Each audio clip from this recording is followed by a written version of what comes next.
What's going on, guys? Welcome to another opposition preview. I'm joined by Joe here from the Turfcast podcast to look ahead to our game against Burnley on Monday night. I'll say Monday evening football. I don't know. Football's gone crazy. It's an early kickoff at 5:30 p.m. But Joe, thank you for joining me. Last time we were here and we're talking about Palace versus Burnley, we're level on points and actually goal difference was separating us. But looking at the start you've had so far, it's kind of scary looking at it from the outside. 2 points from 7 games, been leaking in goals, haven't been scoring goals. What on earth is going on at Burnley? Mate, you're scared. How do you think I feel? It's like I was just saying to you off air. Then let's not beat around the bush. We've been absolutely poo-poo. We've been rubbish. I am worried. For me, we've just played Brighton. Apologies for swearing on your podcast. We've just played Brighton, and that game for me was like, right, okay, Brighton aren't very good. They're a bit hit and miss, but we should be beating teams like Brighton if we want to stay up. Which I don't really think we should be in this position, but we are. And then it were another boring 0-0 typical Burnley game. Brighton had all the possession, all fart, no smell though. Brighton, they have all the possession, but they can't do anything with it. But we just didn't do anything. We didn't even have possession, and then we're not doing anything with possession in the rare moments that we get it. We're looking a bit better at the back in the last few games, so that's some positive signs. And we'll take anything right now because that is pretty much the only positive that we've had to take. With Ben Mee coming back, I think that's part of it.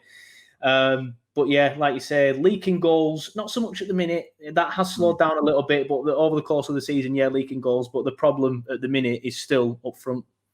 Yeah, I love the Brighton slaughter. You can go on and talk about them as long as you slaughter them throughout the show. But you said that you've slowly stopped leaking the goals, but your struggles have been up front. So what is it? Is it just down to personnel, or is it just down to Sean Dyche's tactics? Teams are now figured it out, and it doesn't work as effective. I think it's personnel, personally. It's for me, our best front two are Chris Wood, because he's just fantastic. If a ball falls to him in the 12-yard box, he's 12-yard box, not heard it called that for years. In the 18-yard box is what I meant to say anyway.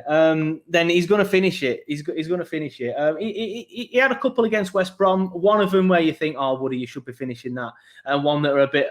It'd been a difficult chance to score. But apart from that, he's not really had the service. And I think that's because he's playing up front with Ashley Barnes. I love Barnes. He's typical Burnley. He gets stuck in. He don't care.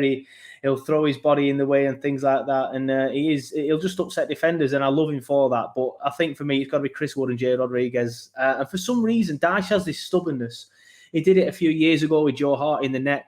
Now, even though everybody can see that something isn't working, he persists with it to try and prove why he's done it. And I think he's doing this now with Chris Wood and Ashley Barnes. It isn't working. It's time to admit that you were wrong, Sean, and just sort of like get J-Rod back in there. Because if you look at last season, like you say, last time we were here, me and you were talking about Burnley Palace last season. And I think I can't remember exactly when we played you, but it were quite early in the second part of the season. And our form didn't really start to pick up until the end of January. We beat Man United at Old Trafford, and then we just kicked on from there. And that coincided with Jay Rodriguez getting a run in the side. Now, I think it's time to give Jay Rodriguez that run in the side. Chris Wood's there to finish it. Jay Rodriguez is there to come a bit deep, pick the ball up, and then get the ball back to the midfield or out wide and get up front. I just think we're lacking a bit of creativity in the middle. And I think Jay Rodriguez coming, even though he's a striker, but is the deeper of the two. I think he will help the midfield, if that makes sense. Yeah, you're talking about stubbornness. We had the same problem at Palace. It's like Roy Hodgson didn't want to change it about. And then the week before that, when we were talking to Wolves fans, they were saying the same thing, that they're a bit stubborn as well. They don't like changing. It seems like everyone in the Premier League is stubborn, and it just depends on whose tactics work on the day, I guess. But would you say that he's been backed enough, Sean Dyche? No, God, no, definitely not. Yeah. Definitely not. If you look at what we've bought this summer, just Dale Stevens from Brighton. And it's, Dale Stevens, it'd have been a good signing. It'd have been a good signing 3-4 years ago. He's not a good signing now. If he's not good enough for Brighton, I appreciate they play a different style. So Dyche probably thought that Potter's now more possession-based sort of football, and Dyche obviously isn't.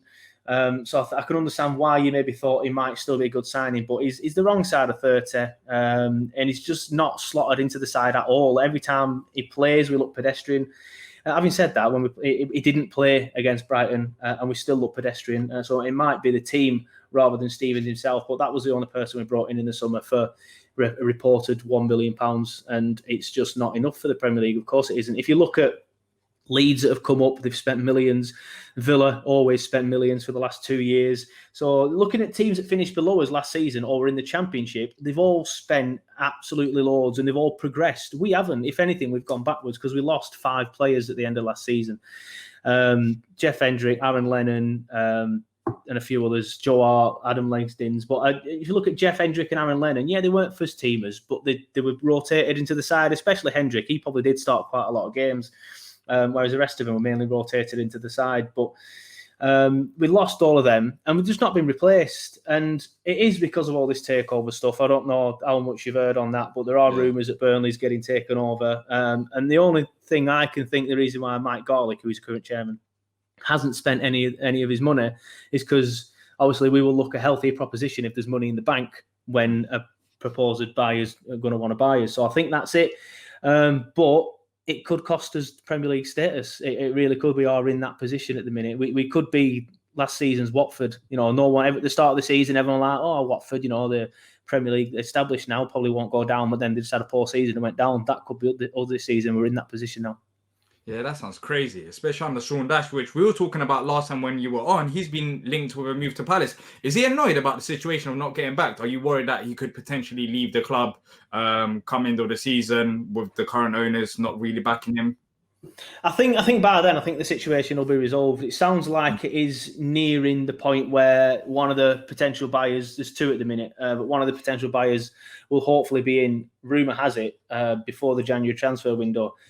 So it's like a month and a half that. So hopefully that is sorted. So hopefully we're not in that position where Dyche thinks at the end of the season, I'm going to leave. But if the takeover doesn't go through and current chairman Matt Garlick is still refusing to spend any money in the January transfer window, and then obviously at the end of the next season, we'll have to sell James Tarkowski because let's face it, he doesn't want to be here anymore. Then yeah, I would be very worried about Sean Dyche leaving. But I would also expect us, if things haven't picked up by then, to be in the Championship. So even if we are in the Championship, Sean Dyche will probably either leave or maybe even get sacked. I doubt he'd get sacked, but it's one of them. You never know with football, do you? Yeah, so there are some quality players that you mentioned already. So of course you haven't been getting the results, but have there been any players that's been standing out so far? The likes of Dwight McNeil, he stands out for me. When you watch Burnley, how has he been so far this season? And of course, you mentioned Chris Wood and Ashley Barnes as well. They haven't been scoring as much. So who should Palace watch out for in this game? Well, it's one of them. Chris Wood's not been scoring goals. Ashley Barnes, to be fair to him, I just going, not backtracking on what I just said, but he has just come back from a very long injury. He had a hernia issue, then he's had to have a hernia operation, which made him out for the majority of last season in the end. And I've never had a hernia, but obviously it's in a position where literally any strenuous activity is going to hurt, isn't it? So I presume it's one of them, a mental issue as well.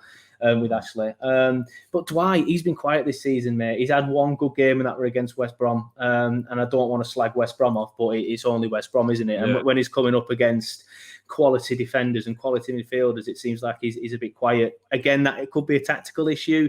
I'm not too sure. But he was good last season, even better the season before. So I am a bit worried with Dwight. I think maybe he's just not being let off the leash enough. To be honest, looking at this season, there's not really anybody you need to worry about. I think the only things you need to worry about is trying to break our defence down. I think the only person that's got any sort of like credibility from this season really is Ben Mee, and that's because he's missed the majority. Nick Pope as well, but Nick Pope's Nick Pope. You can hang your hat on Nick. He's not going to let you down. Apart from one of the goals against Newcastle, I think it were actually. Having said that, I can't remember, but it's one of them. Going forward, there's not much you need to worry about. Chris Wood. He can start scoring at any point, and hopefully it is obviously on Saturday. But it's one of them with no signs yet that you need to be worried about anybody. I think the main issue you will have is breaking the defence down. But I think in previous seasons, you always managed to get a goal or two. Yeah, so tactically, you think that we should just try to keep possession, put numbers forward in order to break you guys down, or how do you think that Palace should approach the game? Well, I don't want to give Roy any tips if he's a regular watcher to your podcast, but Warren won't change it about. You weren't listening anyways. Yeah, true. But that's similar to what our last opponents did. Again, sorry for swearing. At Brighton, that was a case of, but they don't really throw numbers forward like you do. To be fair, obviously you've got Zaha and players like that who do run with the ball. Brighton don't really have anybody that runs with the ball, and I think that's why they couldn't break us down. Zaha always seems to have a bit of fun against us, but I'm sure that all the 19 other clubs apart from Palace say that to you guys. He always seems to do well against us, but our right backs and things. I remember him turning Phil Bardsley inside out a couple of seasons ago, actually. But Loughton's done well this season too. Sorry, Loughton's done well this season. So I think fingers crossed Loughton will be playing it, and he does well against him because he's a little bit faster than Bordeaux, is Loughton. So, and I think that's why Bordeaux tends to always get turned inside out by Zaha, because he's just pace and his sheer brilliance on the ball.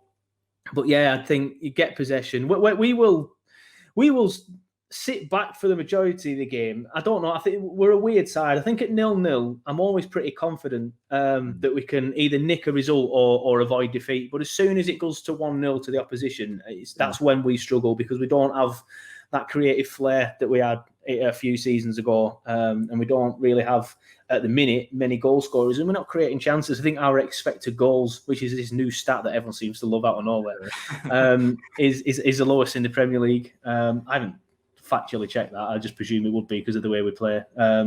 So yeah, if you want my advice, and if you are going to send this to Roy, I'd say go all out in the first 5-10 minutes to get that early goal, and then just have possession, just keep possession. Don't necessarily throw bodies forward, because obviously you don't need to. Then it's on us to obviously take the game to you, and that's when we struggle. In previous seasons, and we've gone 1-0 down, and I've been like, we can get out of this. We've done it before a million times, but this season, no, we go 1-0 down, then I think we are pretty much screwed.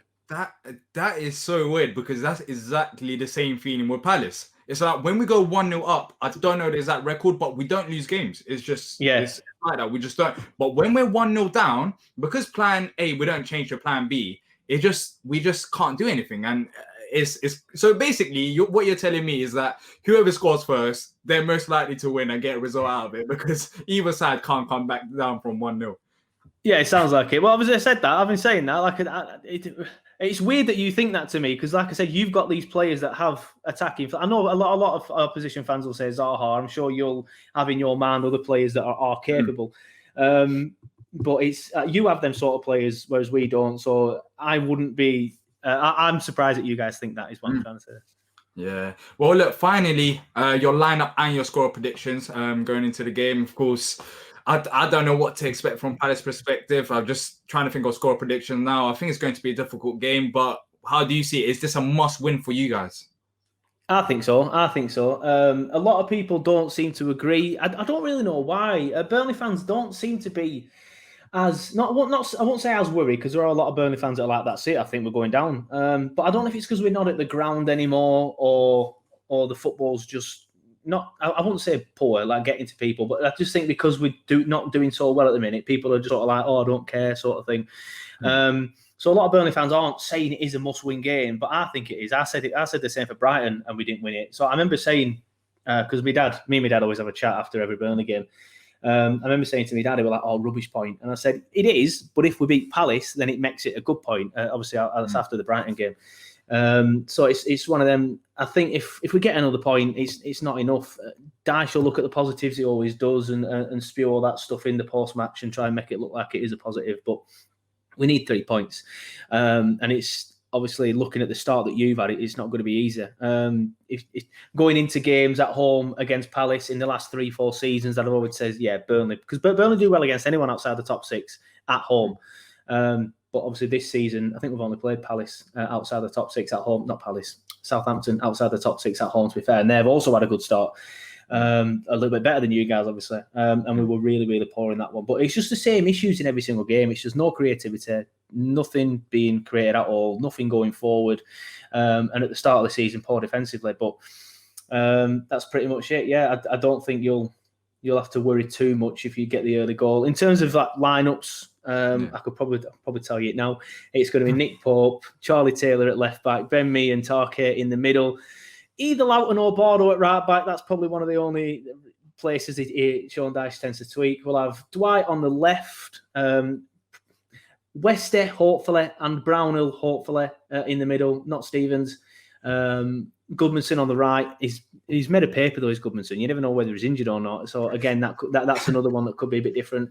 And then, fingers crossed, Chris Wood and Jay Rodriguez up top. If it's Chris Wood and Ashley Barnes, I'll be doing what Jordan North did at the top of that hill the other day on I'm a Celebrity and spewing up, I think. I'll be fuming. So if it's just them two, you're saying, you know what, we're gonna have a long day. So it's that simple for you. I think so. I think so. It's shown no signs of that lineup that I've just mentioned of doing anything this season against. We have played a lot of tough teams, and we're going to play another tough team now. Obviously, the only one that isn't a tough team, again, apologies to any West Brom fans who are only listening. I don't really like slagging teams off because Burnley get it a lot. The only tough team we haven't played is West Brom. And we looked better in that game. We should have won it. We had the chances in that game to win the game. But it's one of them. I think you're another good side, so we could be in a similar position at the end of your game, unfortunately. So what's your final score prediction for the game? What would you go for? It's at the turf, isn't it? It is at the turf. I think so. I was going to check it, but I didn't have the time. I think so. Yeah, I got confused because of your graphic on the bottom. Yeah. I write it on calendar. It says BFC first, so I presume it's Burnley first, unless I've messed up on the calendar. I'm reluctant to say we're going to win, but I never like predicting that we're not going to win. But I've not seen anything so far this season to suggest that we are going to win. So I'm just going to think it's going to be another 0-0. I wouldn't take 0-0 if you offered it me now. I do think we need to win. I'd prefer it to be a 1-1 or a 2-2, just so we've scored some goals and it's actually looked like we can actually do something going forward. I'm gonna go with 0-0 though. Typical. I know Burnley get a lot of stick, and in the last few seasons I've sort of like rebuffed it and said, "Oh, you're talking rubbish." Like Burnley style of football isn't as bad as people say it is. It's just not Man City and Liverpool. And we play to our strengths, but this season, it has been pretty poor, and it's been pretty difficult to watch. So I'm going for another one of them games. Thankfully, we don't have to pay for it this time because the last 2 0-0s we had to pay for. If you are one of them people that pays for things rather than having a perfectly legal streaming device like some of us do, some people will have had to pay 30 quid for it. Thankfully, we don't have to do that this time. That's the thing about that PPV nonsense is that you have to pay for games where it's just 0-0 boring, and on top of that, you pay for BT and Sky. It's just a mess. But thankfully, that's gone now. Yeah, but my prediction for the game, I'm positive going into the game. Hopefully, it doesn't bite me back. But I feel like we've had some good results in the past.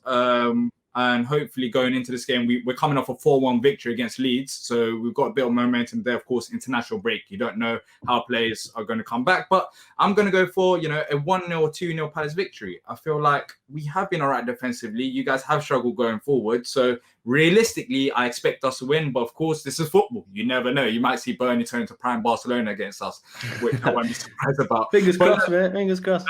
Nah, forget about that. But look, make sure to check out the Turfcast podcast and all their work as well. I'll be there talking about the game from Palace perspective. And also leave down your comments down below. Let us know what you think about the game and your score predictions. And until next time, up the Palace.